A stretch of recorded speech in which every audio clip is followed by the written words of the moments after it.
Hello friends, welcome back to our channel. आपका अपना CA. क्या आप अपनी हायर स्टडीज के लिए एजुकेशन लोन लेने का सोच रहे हैं? तो जो एजुकेशन लोन है वो न केवल आपकी हायर स्टडीज में हेल्प कर सकता है बल्कि इनकम टैक्स की सेविंग में भी हेल्प कर सकता है। तो आज इस वीडियो में हम यही डिस्कस करने वाले हैं कि कैसे आप एजुकेशन लोन लेके इनकम टैक्स की सेविंग कर सकते हैं। तो सेक्शन 80E जो है वो बात करता है deduction in respect of interest on loan taken for higher education. तो यदि आप एजुकेशन लोन लेते हैं और उस पर जो डिडक्शन मिलता है वो सेक्शन 80E में आपको मिलेगा। अब वीडियो के आगे बढ़ने से पहले यदि आपने अभी तक हमारा चैनल सब्सक्राइब नहीं किया है तो चैनल को जरूर सब्सक्राइब कर लीजिए, क्योंकि हमारे चैनल पे इसी तरह की हेल्पफुल वीडियोस आपको मिलती रहेगी। और बेल आइकन पे जरूर प्रेस कर लीजिएगा, क्योंकि बेल आइकन पे प्रेस करेंगे तभी मेरी वीडियोस का नोटिफिकेशन आपके पास आएगा और आप रेगुलरली अपडेट रहेंगे। अब हम सबसे पहले ये बात कर लेते हैं कि who can claim the deduction. तो सेक्शन 80E जो है उसका बेनिफिट कौन से असेसीज ले सकते हैं। तो यदि आपने लोन लिया है, एजुकेशन लोन लिया है हायर स्टडीज के लिए, तो जो इंडिविजुअल है वो ही सेक्शन 80E का टैक्स बेनिफिट ले सकते हैं। HUF हो गए या एनी काइंड ऑफ असेसीज हो गए वो सेक्शन 80E का बेनिफिट नहीं ले सकते हैं। लेकिन इंडिविजुअल के साथ साथ उनके रिलेटिव्स को भी बताया गया है इनकम टैक्स एक्ट में। तो रिलेटिव्स की डेफिनेशन 80E में बताई गई है कि जो इंडिविजुअल्स हैं उनके चिल्ड्रन, उनकी स्पाउस और अ स्टूडेंट फॉर हुम individual is a legal guardian. तो इन केसेस में यदि आपने हायर एजुकेशन के लिए लोन लिया है तो इंडिविजुअल जो है वो डिडक्शन का क्लेम ले सकता है। फॉर एग्जांपल, मान लीजिए इंडिविजुअल्स के 2 चिल्ड्रन हैं, दोनों चिल्ड्रन के लिए हायर एजुकेशन के लिए एजुकेशन लोन लिया है।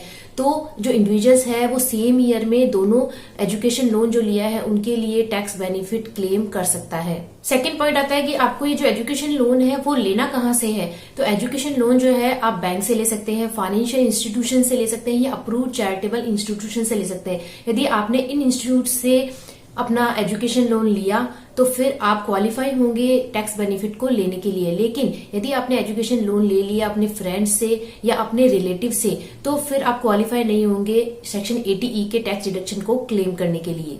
और ये जो एजुकेशन लोन है वो केवल आप हायर स्टडीज के लिए ही ले सकते हैं। बट इट डजेंट मैटर कि आप जो हायर स्टडीज है वो इंडिया में कर रहे हैं या आउटसाइड इंडिया कर रहे हैं। चाहे आप इंडिया में स्टडी कर रहे हो या आउटसाइड इंडिया में कर रहे हो, लेकिन जो एजुकेशन लोन है वो केवल अपने हायर स्टडीज के लिए ही लिया हो। अब हायर स्टडीज की डेफिनेशन क्या होती है? तो सेक्शन 80E में हायर स्टडीज की स्पेसिफिकली डेफिनेशन बता रखी है कि जो आप सीनियर सेकेंडरी एग्जामिनेशन करते हैं या उसके इक्विवेलेंट कोई एग्जाम आपने दिया है तो उसको पास आउट करने के बाद जो आप स्टडी करते हैं उसको हायर स्टडीज की डेफिनेशन में काउंट किया गया है। अब जो ये स्टडी है ये रेगुलर कोर्स भी हो सकता है या वोकेशनल कोर्स हो सकता है। दोनों ही कोर्स को हायर स्टडीज में काउंट किया गया है। तो जैसे कि मैंने आपको बताया कि सेक्शन 80E जो है वो बात करता है deduction in respect of interest on loan taken for higher education. तो आप इस सब्जेक्ट लाइन को देखेंगे जो कि इनकम टैक्स एक्ट में लिखी गई है कि जो आप लोन लेते हैं उस पे जो इंटरेस्ट बनता है उसका आपको यहाँ पे डिडक्शन मिलता है। तो जो आपने एजुकेशन लोन लिया है हायर स्टडीज के लिए उस पे जो आप रिपेमेंट करते हैं, तो जो इंटरेस्ट का रिपेमेंट करते हैं आप उसका आपको यहाँ पे डिडक्शन मिलेगा।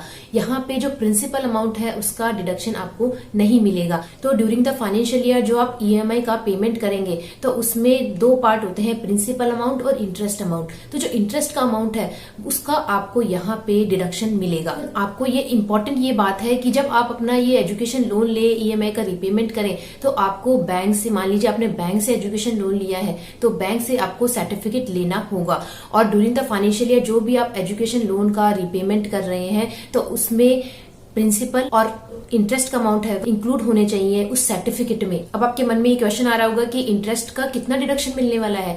तो there is no maximum limit, there is no maximum deduction. यहाँ पे कोई मैक्सिमम अमाउंट का डिडक्शन नहीं है कि आपको इतना लमसम अमाउंट का डिडक्शन आपको मिलने वाला है। यहाँ पे जो आप ड्यूरिंग द फाइनेंशियल ईयर जितना इंटरेस्ट का पेमेंट करेंगे आपको उतना डिडक्शन यहाँ पे मिल जाएगा। इनिशियल ईयर में कि जब से आपने अपना EMI का पेमेंट करना स्टार्ट किया उस ईयर से आपका जो इंटरेस्ट का पेमेंट का डिडक्शन है वो मिलना आपको स्टार्ट हो जाएगा।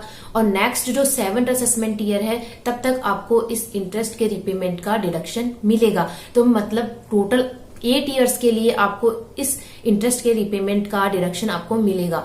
लेकिन मान लीजिए आपका जो एजुकेशन लोन था वो आपने रिपेमेंट कर दिया 5 इयर्स में ही, तो आपने जो 5 इयर्स में इंटरेस्ट का रिपेमेंट किया उसी का आपको सेक्शन 80E में डिडक्शन मिलेगा। लेकिन मान लीजिए आपने एजुकेशन लोन जो था वो आपने रिपेमेंट किया 10 इयर्स में, तो 8 इयर्स तक ही जो आपने इंटरेस्ट का रिपेमेंट किया आपको उसी का टैक्स बेनिफिट मिलेगा। नेक्स्ट जो 2 इयर्स है, 9th और 10th ईयर, उसमें यदि आप अपने इंटरेस्ट का रिपेमेंट कर रहे हैं तो फिर आपको इस सेक्शन 80 में डिडक्शन का क्लेम आप नहीं ले सकते हैं।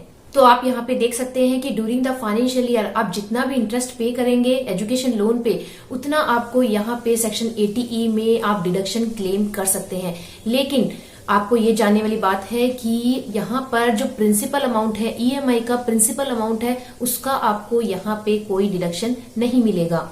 तो यदि आप हायर स्टडीज के लिए एजुकेशन लोन लेने का सोच रहे हैं तो आपको इससे डबल बेनिफिट हो सकता है। एक तो आप हायर स्टडीज कर सकते हैं और इसके साथ आप इनकम टैक्स का बेनिफिट भी ले सकते हैं, जो कि मैं आपको डिटेल में एक्सप्लेन कर चुकी हूँ। और भी सेक्शन 80E की रिगार्डिंग आपको कोई क्वेरी है तो आप मुझसे कमेंट बॉक्स में पूछ सकते हैं। और इनकम टैक्स GST में आने वाले जो लेटेस्ट अपडेट्स आते हैं, उनकी लाइव फाइलिंग होती है, उनपे भी मैं वीडियोस बनाती हूँ। तो आप हमारे चैनल को जरूर सब्सक्राइब कर लीजिए, क्योंकि अब हमारे चैनल पे इसी तरह की हेल्पफुल वीडियोस आपको मिलती रहेगी। और भी कई जो टैक्स बेनिफिट्स हैं, टैक्स जो भी इन्वेस्टमेंट्स हैं, उन पे मैं वीडियोस बनाने वाली हूँ। तो चैनल को जरूर सब्सक्राइब कर लीजिए, जिससे आप रेगुलरली अपडेट रहें। और आप मेरा टेलीग्राम चैनल भी ज्वाइन कर सकते हैं। मैंने टेलीग्राम चैनल का लिंक डिस्क्रिप्शन बॉक्स में डाल दिया है। मैं टेलीग्राम चैनल पे जो लेटेस्ट सर्कुलर नोटिफिकेशंस आते हैं, जो भी न्यूज अपडेट्स आ रही है, इनकम टैक्स, GST, ROC सभी से रिलेटेड उनके सभी सर्कुलर नोटिफिकेशंस को मैं अपने टेलीग्राम चैनल पे शेयर करती हूँ, तो आप वहां से डाउनलोड कर सकते हैं। तो मिलते हैं इसी तरह की एक नई वीडियो के साथ। Thanks for watching.